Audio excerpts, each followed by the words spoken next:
Hello, it's Chris with another thought for the day. I often find that during my walks along the beach, things happen that give rise to a spiritual reflection. On one occasion recently, the tide was going out, and so the sand was quite wet. And it was a beautiful day, the sun was shining, clear blue sky. And suddenly I found that I could no longer look at the sand because of the reflection of the sun. It was too bright, it was hurting my eyes to look at it. And that experience brought to my mind the time recorded in the book of Exodus when Moses asked to see God's glorious presence. And he's told that although God would pass by, he could not look directly at the face of God. And when God did pass by, Moses just throws himself immediately to the ground and worships. Moses knew his place before Almighty God. And sometimes I wonder whether we haven't lost our sense of awe before God. Don't get me wrong, I think it's wonderful that because of what Jesus did on the cross, we can draw close to God and we can call him our Father. One minister I know went even further than that. He used to start all his prayers in church with the words, "Hi, Dad." It's good for us to have a relationship with God as his child.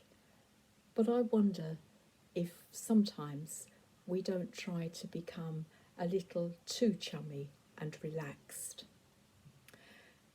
Children, when they're in the presence of adults, often overstep the mark, and they have to be reminded of their place. And sometimes I think that I need reminding of my place when it comes to my worship and my relationship with God. I'm not his equal, for as it's written in Deuteronomy, the Lord your God is the God of gods and the Lord of lords. He is a great God, the mighty and awesome God. And in the book of Revelation, we can read that even in heaven, the 24 elders worship by laying their crowns before the throne and saying, "You are worthy, O Lord our God, to receive glory and honour and power. For you created all things, and they exist because you created what you pleased." You and I only exist because of God, because he was pleased to create us. He is almighty, powerful, full of splendour and truth, a ceaseless provider. He's gracious and faithful and merciful and loving. In fact, it's difficult to find enough adjectives to adequately describe God. Sometimes for a bit of fun in small groups, I used to ask people to write down adjectives and try to find one beginning with each letter of the alphabet that will describe attributes of God. Actually, it's quite a good exercise to do, and it's one that certainly can lead to worship.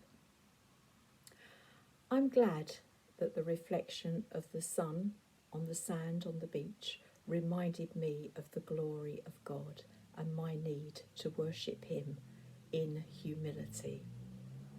At the moment, we're missing being able to raise our voices together in praise in church.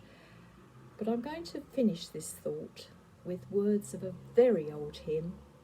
They're a bit old-fashioned, but I think they do express an outpouring of worship and a sense of God's awe and power.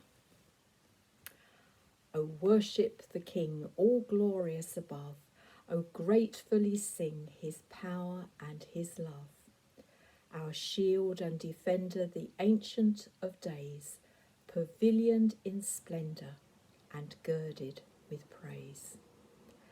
Frail children of dust and feeble as frail, in thee do we trust, nor find thee to fail. Thy mercies, how tender, how firm to the end, our Maker, Defender, Redeemer, and Friend. O measureless might, ineffable love, while angels delight to hymn thee above, the humbler creation, though feeble their lays, with true adoration shall lisp to thy praise.